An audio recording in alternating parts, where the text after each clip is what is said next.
And now we'll do the Black Lives Matter candle. We light this candle in solidarity with the Black Lives Matter movement, knowing that we must work each day for justice and equity in this world, for each life to actually matter, and for Black lives to be celebrated in their richness and glory. Amen.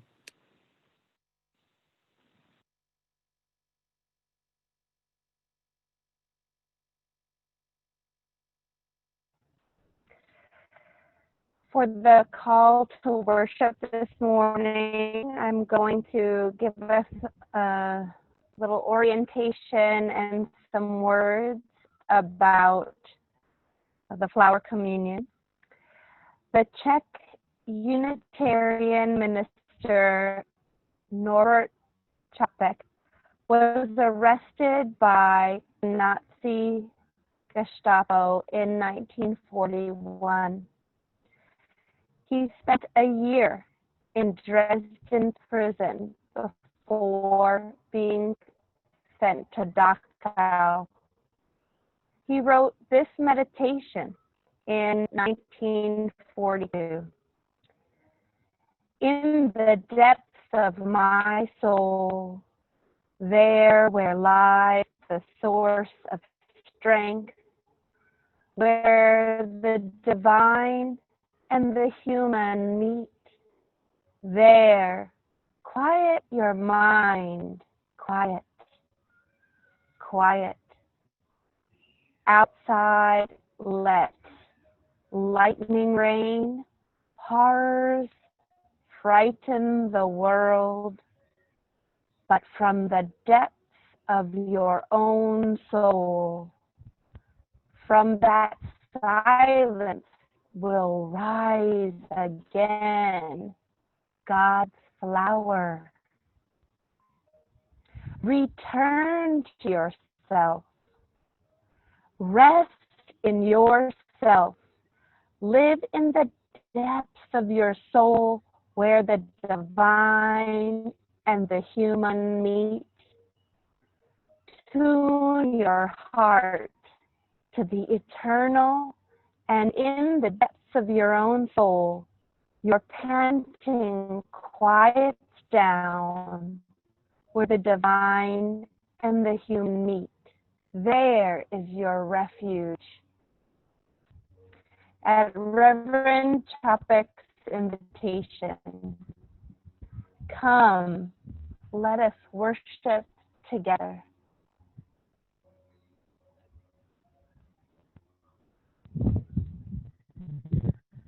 I invite Kiana to share her words of poetry. First and foremost, I want to thank you all. My name's Kiana. My pronouns are she and her. I currently live in Ann Arbor, Michigan. However, I spent the first 32 years of my life in Minneapolis, Minnesota. When things started escalating in terms of civil uprising in Minneapolis, I definitely had to check with my mom and my sister. Places I worked were burned down, and just I couldn't physically be there, but it was really jarring to see the place that you call home kind of transform itself the way Phoenixes do. So I have a lot of heart in the game. I am a queer Black woman. I have two babies, two beautiful babies, and I'm parenting them. So I share all of that to say, I come to this poem from a lot of places. I come to this poem as a mom. I come to this poem as a traveler. And I come to this person who lives their faith every day, all the time. This poem is in two parts. You'll know that it's done when you hear the oy-ah-yahs. So it's a mix of singing and words, just to give you that heads up. And the poem is called Corner Store Gravestone, I Don't Want. We are going, heaven knows where we are going, but we know within. When I travel, I seek out the Black part of town, It is not hard to find the styles of homes, the kinds of stores, the lack of bus routes, and access to grocery and medical are a dead giveaway. I think I seek this out because I need to know where I can go to feel safe, to find my people, to eat my food. I count windows to learn if the schools are for education or pre-detention. I need to know what churches line the corners, who's preaching on Sunday, what gods are allowed here. And if I can physically go be in the heart of those Black havens, I look for makeshift, make do, make now memorials announcing where Ray Ray was shot because he wouldn't join the gang, where Tina and them was playing and she got hit by a car, where Omarion was shot by the police. I can easily find the litter of grief assembled in a pile near a pole or a fence, covered with cheap bears with red neckties, balloons, strings dragging in the wind, and old Santeria candles that no community mama could ever relight. I see the old visual flyers with grammar school photos, funeral programs lined with the standard cloud frame of a young man in his junior ROTC uniform, rest in peace shirts with all of the kids' names airbrushed on them. I see flowers still in the cellophane with a green rubber band at the stem, store-bought carnations and roses, a hibiscus plant from a nearby yard, added to the altar, added to the tribune, added to the corner store gravestone marking where too many took their last breath. The way a community experiences and then expresses grief matters to me. For the elders, it is a cool, familiar mist. For youth, it is a sudden, quick downpour in the summer. And for the children, it just compounds into puddles, perfect for splashing. The way a community holds pain matters to me. The way it builds, the way it stacks, the way it shifts to sadness, shifts to anger, shifts to action. And this is all I really need to know, that if I should fall in this place, they will love me and they will fight for me and they will mourn me. And I need this comfort sometimes because there is so much strange fruit hanging among the trees. We are going, heaven knows where we are going, but we know within, and we will get there. Heaven knows how we will get there. I don't want heaven if it's not late night spades games with brown liquor and stories of Scooter and them. I don't want heaven if it's not grandma's bed pudding after greens with juicy turkey legs. I don't want heaven if it's not twerk dance battles. I don't want heaven if it's not the electric slide, Cupid shuffle, wobble, shake the whole floor, whole generation dance routines. I don't want heaven if it's not whole family karaoke jams. I don't want heaven if it's not squinty-eyed cousins returning from nature's medicine hotbox car errands. I don't want heaven if the seasoning isn't right. I don't want heaven if it's not every shade of earth's brown swirling to a beat only the diaspora could have made. I don't want heaven if it's not aunties ladling kitchen table wisdom or uncles offering barbecue grill life coaching. See, my heaven is full of blackness, unapologetic, unrelenting, resilient, audacious blackness. B-L-A-C-K, blackness. Every time we gather, everything about us soothes, heals, restores, regenerates, shifting my spiritual access back to a place it never should have left. Oh yeah, yeah, oh yeah, yeah. Oh yeah, yeah, oh yeah, yeah.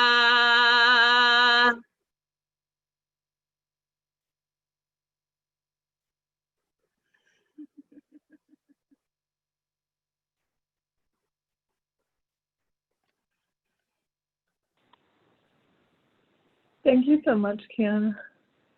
Thank you. Friends, let's prepare for an embracing meditation. Right now, soften your shoulders, soften your jaw, relax your face.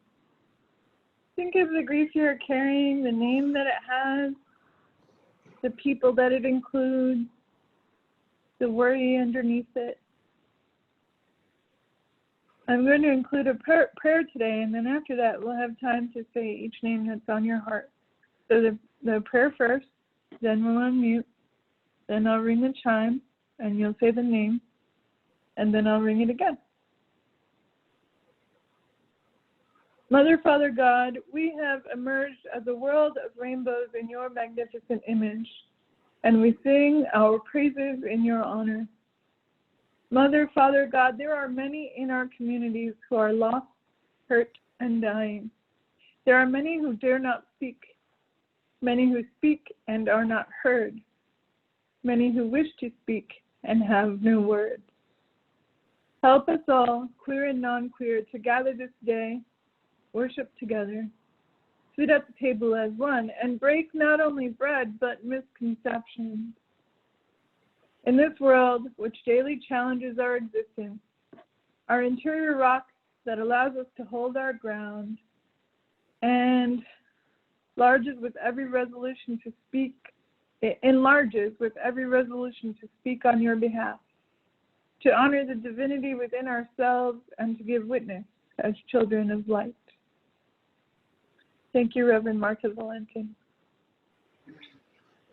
I'm going to begin by letting you know that this week we hold in our hearts the family and many friends of Reverend Leventa Kellerman, minister of our sister church in Auckland, Transylvania, who died this week.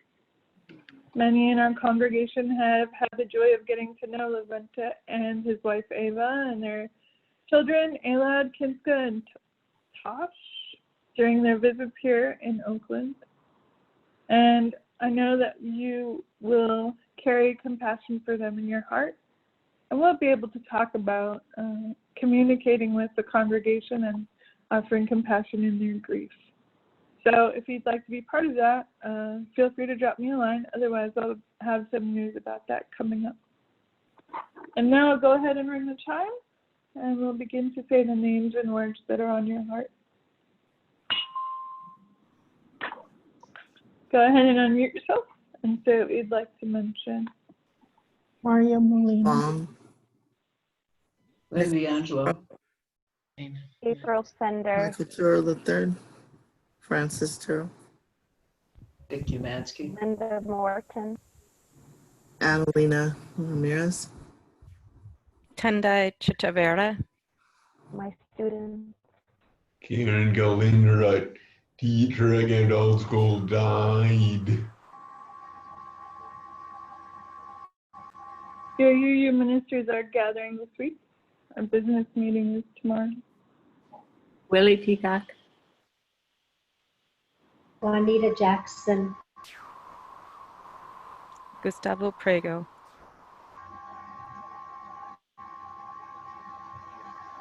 Anthony. Andres.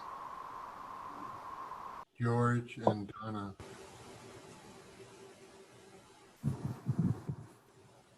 The other Bill Blakely's in my family.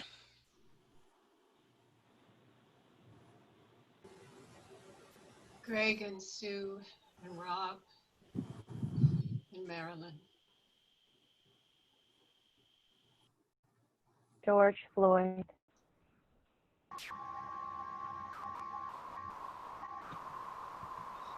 The young Black and brown girls who were rock climbing in Berkeley, who were assaulted with hate-filled messages.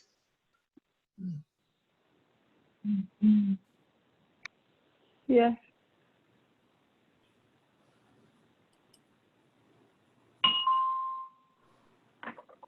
Thank you, friend.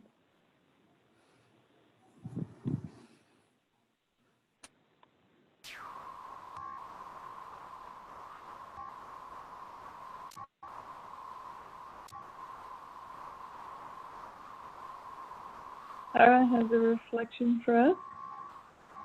Thank you, Tara.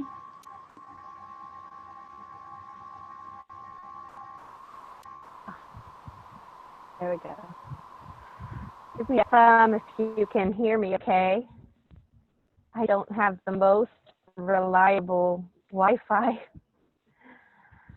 My name's Tara Miller, and I've been a worship associate for about 2 years. I joined the church in the early 2000s with my spouse, Linda Morton. I identify as a lesbian woman. I go by she, her pronouns, and I'm in a biracial same-sex marriage, and I have 2 biracial children. I was called to reflect this week, and the word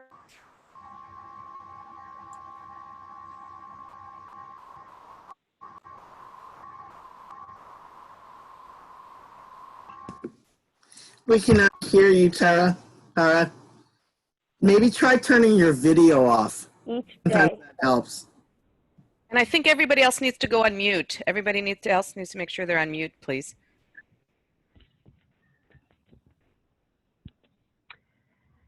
How's it sounding now? Better.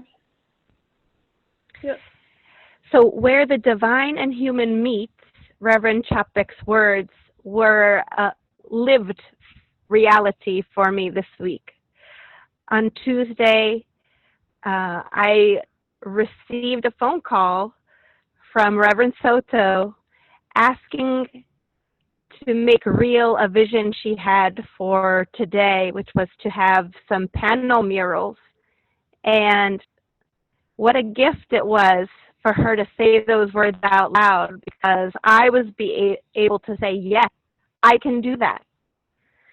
And my week was set on fire with shopping for supplies, planning drawings, making templates, using projectors. My whole family was so excited for this opportunity, for creative opportunity, but also the opportunity to honor George Floyd, who now represents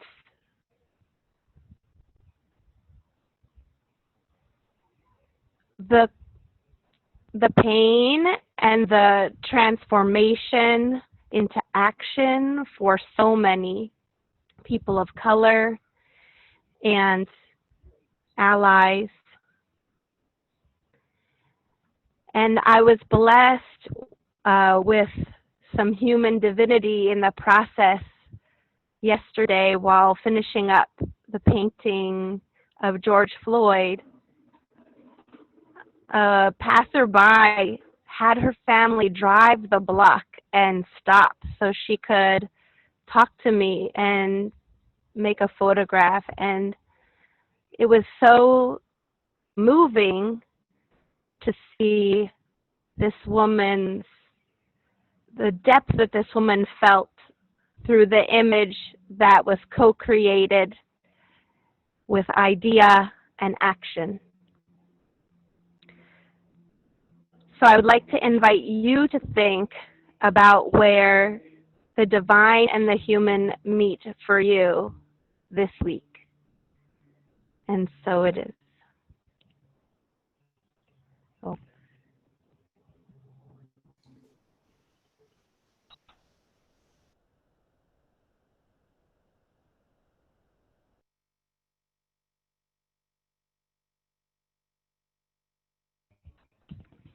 We will now hear some song. Yes. So I have a song for you today called Come With Me from Joe Jenks. You probably haven't heard it too many times before, so don't worry if you don't get it perfect this time. We're all on mute anyway, so just enjoy, give it some practice, and we'll get to do it again soon. Are you ready? Just give me one of these. All right. So I'm going to do all the button pushing to share my screen. It'll be just a few seconds.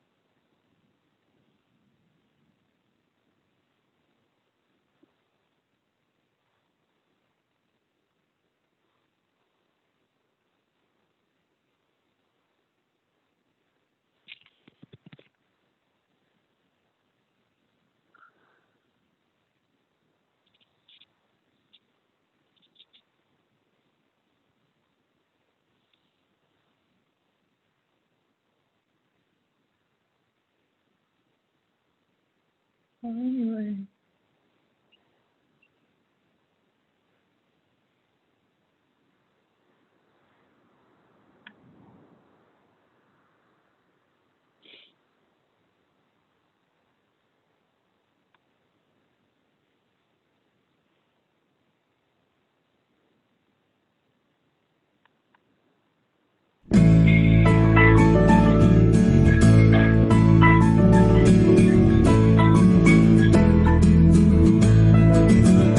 I feel the current raging around me, try to summon up my strength once more. I'm weary on this journey, afraid I will not reach that distant shore. I cry for help, feel like I'm sinking, there is no one near me I can see, but there you are in the water with me. You take my hand and guide me graciously. Will you come with me on this journey? With every breath we take, keep reaching for the dawn. I know alone that I will falter. With a good friend near me, I will carry on.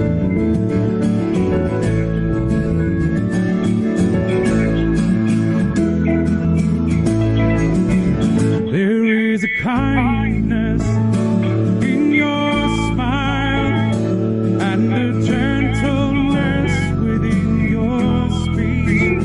You reassure me, your love surrounds me. I know safety is at last within my reach.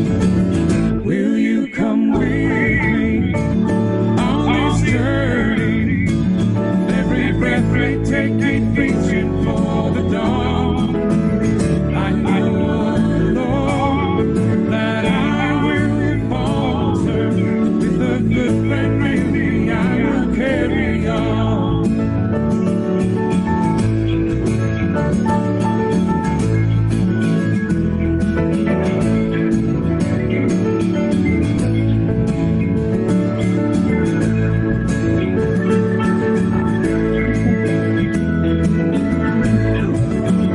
It's an illusion we carry with us as we wade on through the waters of our lives.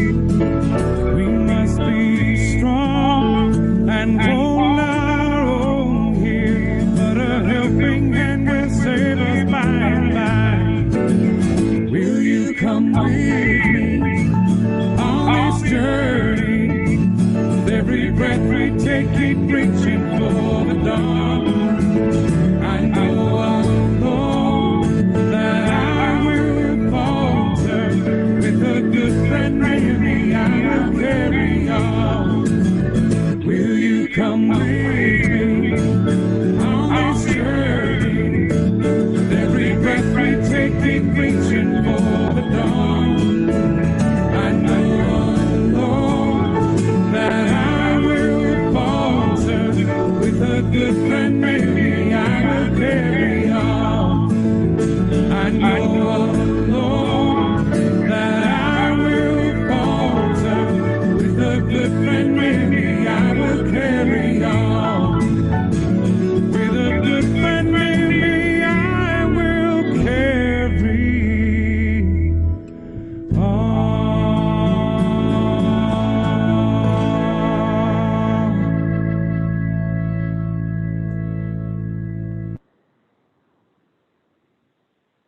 All right. At this Thanks for trying that. time, What do you think? oh, I enjoyed it. That's really good. I sing along. I like was the beautiful. words. Well, our next Thank element you, today. Reverend Teresa. Thank you. So I want everyone to think for a moment about what you think about when you hear a manifesto. So the first manifesto I ever heard of was the Communist Manifesto. I don't know what the first one you ever heard of was. But then the one that comes most quickly to mind is the one from, okay, look, I'm going to say the name of a movie. Doesn't mean I endorse everything about it. It means there was a manifesto in the movie. You ready, right? So Jerry Maguire, he stays up all night writing this manifesto and goes to Kinko's and makes copies. And the whole point of a manifesto is that something is inside you and it's coming out for the purpose of making transformation. So when we are, my sound is better if I turn my phone down. Can you still hear me this way? Yeah. Okay, good, because it's making weird noise. So the whole point is to have a set of concepts or demands or issues in the world that must be addressed. So when we had this really different flower ceremony that we will probably never have again in this particular way, one of the things that showed up is that we had the opportunity to share some of the experience with the neighborhood.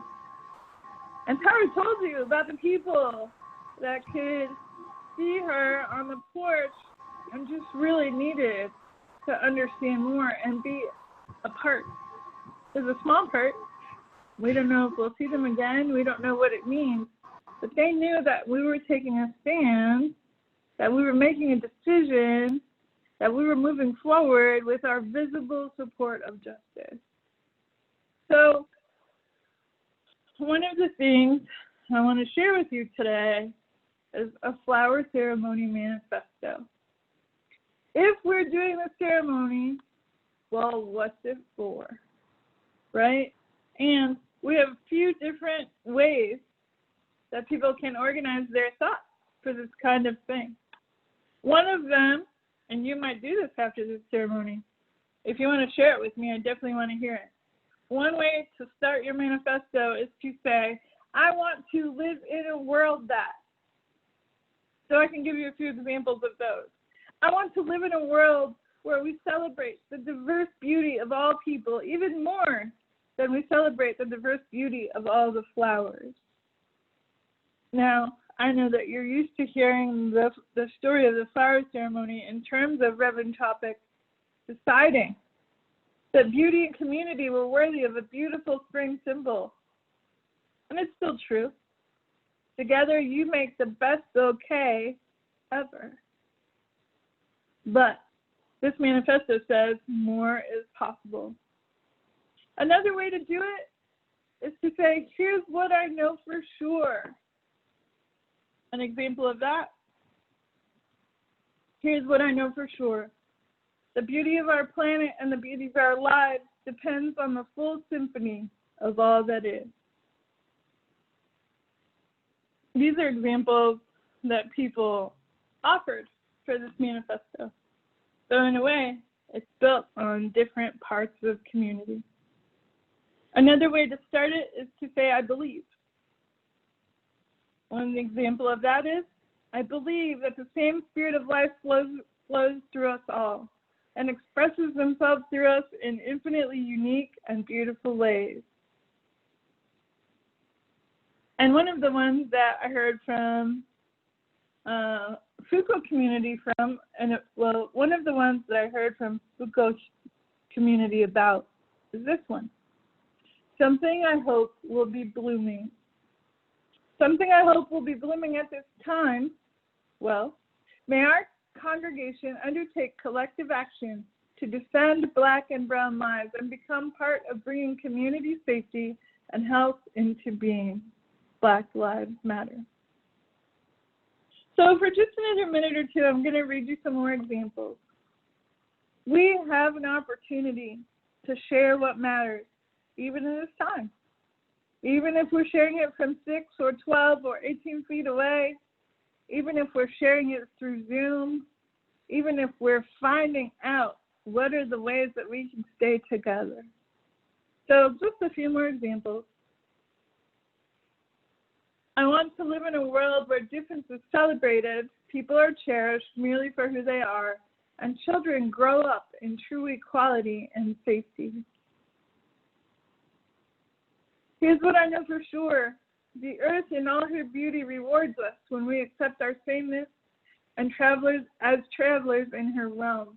Respect the beauty of our differences and take great care to be kind to each other and all the creatures and fauna, big and small. I believe in the sanctity of the first and last breath of those newly born and those about to die. I believe in the truth in their first and last gaze. I believe in trees. Something I hope will be blooming at this time is a blossoming of reason, love, and justice. I want to live in a world where each of us is given the opportunities and support we need to bloom into our fullest, most beautifully complex selves. Here's what I know for sure. It's going to take all of us to transform our world. All of our struggle, all of our discomfort, all of our willingness to give up what we are used to in order to bloom into a future of shared liberation. I believe every flower is a miracle. Everyone gets to grow. It matters what we do with these flowers in our fists.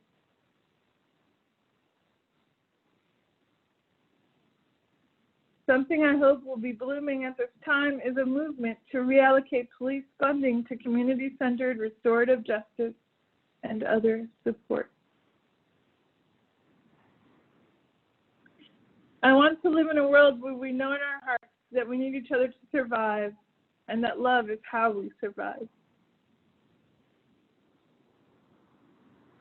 Here's what I know for sure, that it is possible to create a world that lives up to our principles and our ideals, and that we will keep fighting until that day comes. I believe that all of creation is inextricably connected. I hope that deep understanding, faith, kindness, and creativity will bloom now. It's important for us to remember this. Remember that even when everything looks the same, something else is happening at the very same time. And it's okay if the only place it's happening is in your heart or in the heart of your community. That still matters. It's not too late. You're not too small. And together, we can show what we mean by the words that we say. One of the things I'm really grateful about is that serving with you means that I get to see and understand all the ways you're committed to the people and places around you. And one of the things that means is that during this time, you've shown your nimbleness. Did you hear Tara's story of nimbleness? How she mobilized for us to have that witness to the neighborhood, that we're here and that we believe in beauty and we believe in togetherness? Yeah, that's one example, but you have your own. And so I want to know more. One of the things that's going to be available in the upcoming weeks is an opportunity for us to do a labyrinth workshop. One of the things about the labyrinth is that it gives us a chance to reflect on the way our journey is, right? How life is kind of a maze sometimes. Well, we're in the maze together, which is one of the reasons we would do that workshop. But one of the things I want you to keep thinking about is what needs to be shown on your outside that's already growing on your inside. And the labyrinth workshop, if you choose to use it that way, can be a tool to help you crystallize that practice. I'm really proud of you. I know it's a really hard time and there's a lot of grief and complexity, but you're doing a good job. And it's time for us to keep going forward with that. Are you ready? Are you a little bit ready? Are you thinking about it? We're going to do it. All right.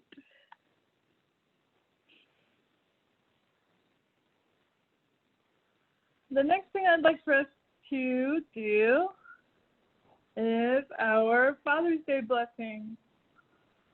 So it'll be just a moment. I want to be able to see you. To get ready for this, if you're a parent, if you're a person who has done fathering work, if you are a nurturer of other people, just hold your hands loosely and open in your lap, and then we'll have that blessing.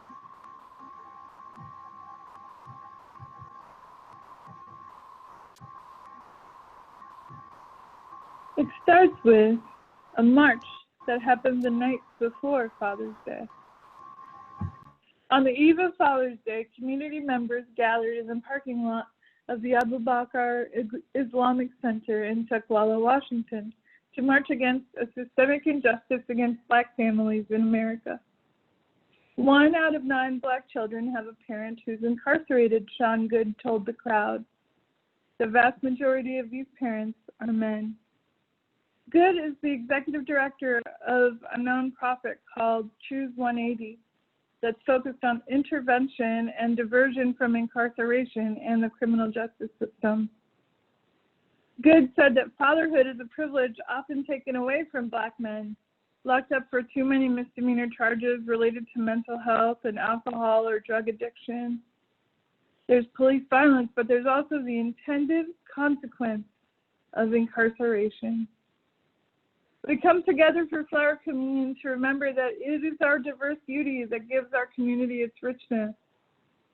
Part of our responsibility in this community is to notice the way that the wholeness and beauty of people in our community is diminished by racism and oppression.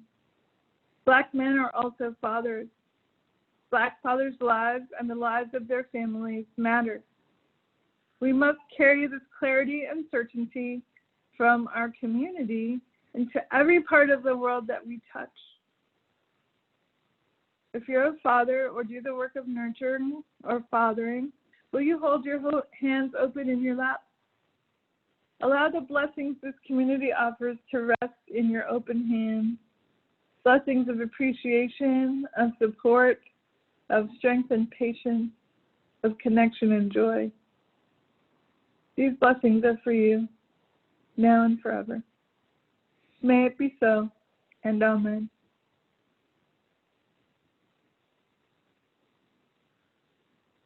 Take a few moments to do a brief meditation. Now, let's take 3 smooth, easy. I'm going to have to share my screen with you, so I'm going to need your patience while I get that set up. But it'll be just a moment, because we're good to go. Reverend Soto, would now be a good time to invite the offering?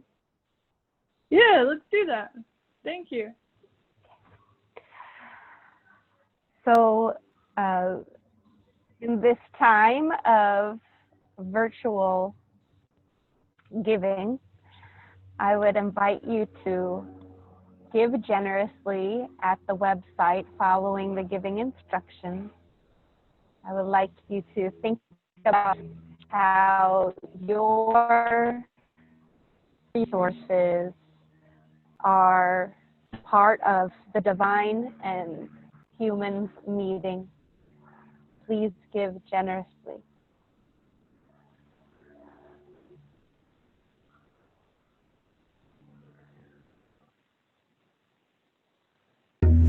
Now, let's take 3 smooth, easy breaths. Should I lower the volume all the way? I don't think so. What do they inspire? I'm going to start over. For your tasks in your Are you ready? Let's just do it again. It's not that long. Now, let's take 3 smooth, easy breaths.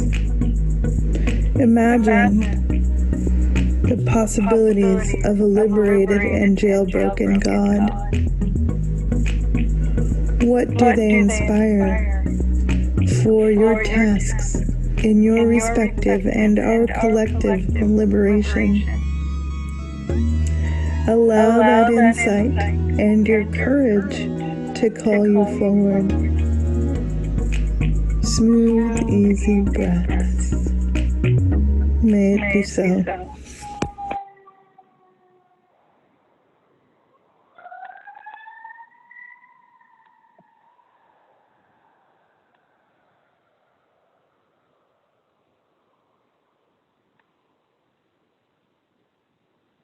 It's funny when you're trying to meditate and the fire engine comes.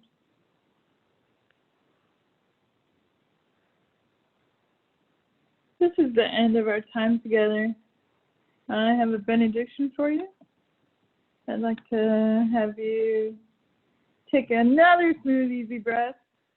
I know you're already planning on it. You're doing a great job.